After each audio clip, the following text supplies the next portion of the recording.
नमस्कार, मी doctor Vijaya Thakre Nandurkar from Nandurkar hospital Pauni district Bhandara. आज परत एका आजारावर आपण चर्चा करणार आहोत आणि खूप जणांनी हे ऐकलेलं नसेल असा आजार आहे जो म्हणजे लॅरिंजियल पॉलिप। म्हणजे आपलं लॅरिंग्स जे असतं, लॅरिंग्स म्हणजे आपला व्होकल कॉर्ड किंवा आपण स्वरयंत्र म्हणतो, त्याच्यामध्ये पॉलिप होतो। असं म्युकस मेम्ब्रेनला पोर्ट्रेड असं लटकलेला एखादा पॉलिप मासरा तिथे वाढलेला असतो, त्याला पॉलिप म्हणतात। तर व्होकल कॉर्डला जेव्हा पॉलिप होतं तर याचं अनेक कारणं आहेत बघा। आणि काही पेशंट आमच्याकडे येतात, खूप अनकॉमन हा असा आजार आहे ज्यांना याच्यापासून हे त्रस्त असतात। तर पेशंट कंप्लेंट मोस्टली काय घेऊन येतात आमच्याकडे की त्यांना हॉर्सनेस ऑफ व्हॉइस म्हणजे आवाजामध्ये घरघर असतं, आवाज जड येतो किंवा खूप बारीक आवाज साऊंड येतो किंवा जसं आपण नॉर्मली बोलतो तसा त्यांचा आवाज येत नाही, खूप असा घरघर घरघर आवाज येईल किंवा खूप स्लो असा पिकमध्ये त्यांचा आवाज येणार। तर आवाजामध्ये बदल होतो किंवा हॉर्सनेस ऑफ व्हॉइस म्हणतात। तेव्हा जर आपण लॅरिंगोस्कोपी केली तर त्याच्यामध्ये दिसतं की तिथे आपल्या स्वरयंत्रावरती मासा वाढलेला आहे किंवा पॉलिप तयार झाला। तर मोस्टली हा बिनाईन असतो, म्हणजे हा कॅन्सरस नाही राहत, साधीच गाठ असते ती।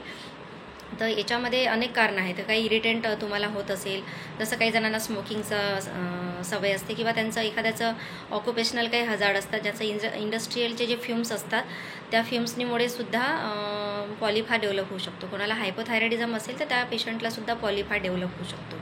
काही जणांना खूप ओव्हर यूज ऑफ व्हॉइसची सवय असते, जसं टीचर्स आहेत किंवा जे पब्लिक स्पीकर आहेत, जसं पॉलिटिशियन आहेत किंवा जे पब्लिक स्पीकर आहेत, सिंगर आहेत, ज्यांना जास्त कंटिन्यू बोलावं लागतं किंवा सिंगिंग करावं लागतं किंवा जे सोशल स्पीकर जे आहेत, पब्लिक स्पीकर जे लोक आहेत, यांना ओव्हर यूज ऑफ व्हॉइस होतं, तर त्याच्यामुळे सुद्धा त्यांना पॉलिपचा हा त्रास होऊ शकतो पेशंटला। तर असे अनेक कारणं आहेत ज्याच्यामुळे पॉलिप हा होऊ शकतो। ट्रॉमा आहे, जर ॲक्यूट कुठे इंजरी झालेली असेल किंवा खूप जास्त जोराजोरात ओरडून ज्यांचं बोलणं असेल, जसं गेम स्पोर्ट्समध्ये त्यांना ओरडून बोलावं लागतं, अशा वेळेससुद्धा पॉलिप होऊ शकतो। तर पुष्कळ वेळा माझ्याकडे मधात पेशंट होते ज्यांना पॉलिप झालेलं होतं याचं व्होकल कॉर्डचं, तर त्यांनी ऑपरेट केलं होतं। ते ऑपरेशन करून जेवढी वाढ झाली होती त्यांनी काढून घेतलं होतं सर्जनकडून, पण त्याच्यानंतर परत त्यांना काही दिवसांनी लगेच त्रास सुरू झाला। म्हणजे आमच्याकडे जेव्हा आला परत आम्ही लॅरिंगोस्कोपी करायला लावली तर परत ते डेव्हलप झालं होतं पॉलिप। तर ऑपरेटमध्ये काय होतं की जी ग्रोथ झाली आहे ती कमी होऊन जाते, पण परत तुम्हाला काही दिवसांनी ते होऊ शकते। तर अशा केसेसमध्ये होमिओपॅथीचं मेडिसिन खूप चांगल्या प्रकारे काम करतं। त्या पेशंटला होमिओपॅथीच्या मेडिसिननी पूर्ण जे होतं तेही त्यांचं गेलं आणि आता मला वाटते 2-3 वर्ष झाले ट्रीटमेंट त्यांचं बंद आहे, तरी त्यांना कुठला काही त्रास नाही आहे आता। तसंच मधात परत माझ्याकडे एक मुलगी आली होती, आमच्या पवनीचीच आहे, जिलासुद्धा कंप्लेंट होतं हॉर्सनेस ऑफ व्हॉइस। असं वाटलं पहिले की तिला थायरॉइड असू शकते। तिचं थायरॉइड चेक केलं तर थायरॉइड एकदम नॉर्मल होतं। मग नंतर तिला आम्ही लॅरिंगोस्कोपी करायला पाठवलं, तर ते रिपोर्ट तिचा आलं की तिला व्होकल कॉर्डला पॉलिप होतं आणि आता औषधांनी तीसुद्धा पूर्णपणे बरी आहे। तर होमिओपॅथीचं औषधं पॉलिपसाठी खूप चांगल्या प्रकारे काम करतात, कारण सर्जरी फक्त काय होतं की तुम्हाला तात्पुरतं ते कमी होणार, परत काही दिवसांनी ते जशाला तसंच होऊ शकते। पण होमिओपॅथीचं मेडिसिननी जे आहे तेही जातं आणि नवीन तयार होऊ देत नाही, त्याची ग्रोथसुद्धा थांबून जाते पहिले आणि मग जे आहे ते सुद्धा कमी होऊन जातं।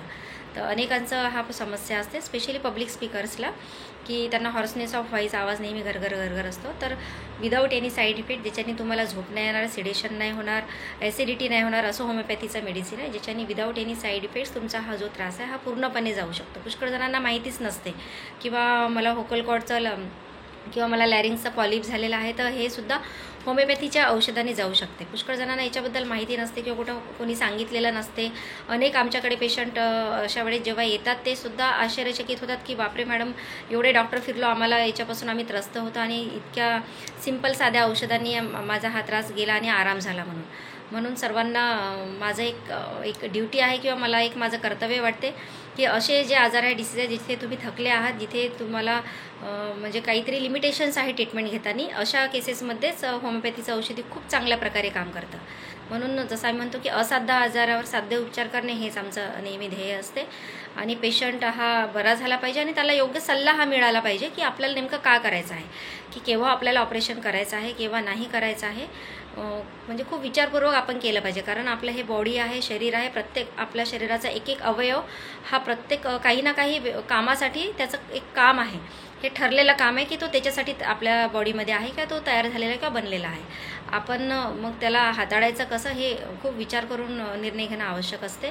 म्हणून मी वारंवार पेशंटला सांगत असते की योग्य सल्ला घ्या, परफेक्ट त्याचं निदान त्याचं झालेलं पाहिजे, योग्य डायग्नोसिस त्याचं झालं पाहिजे, नंतर आपण निर्णय करायचा की आपल्याला मेडिसिन घ्यायचं आहे, किती दिवस घ्यायचं आहे किंवा आपल्याला त्याच्यात सर्जरी करायची आहे किंवा ऑपरेशन करायचं आहे। पण जिथे तुम्हाला ट्रीटमेंट घेताना लिमिटेशन्स येत आहे किंवा जे क्रॉनिक डिसीजेस आहे किंवा जे असाध्य आजार आहे, होमिओपॅथीचं मेडिसिन खूप चांगल्या प्रकारे त्याच्यावर काम करतं. अनेक हे लॅरिंजियल पॉलिपचे पेशंट आहेत ज्यांना आता पूर्णपणे आराम आहे, कुठला काही त्रास नाही अशा पेशंटला.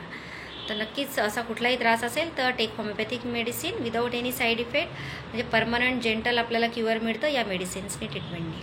थँक्यू, धन्यवाद.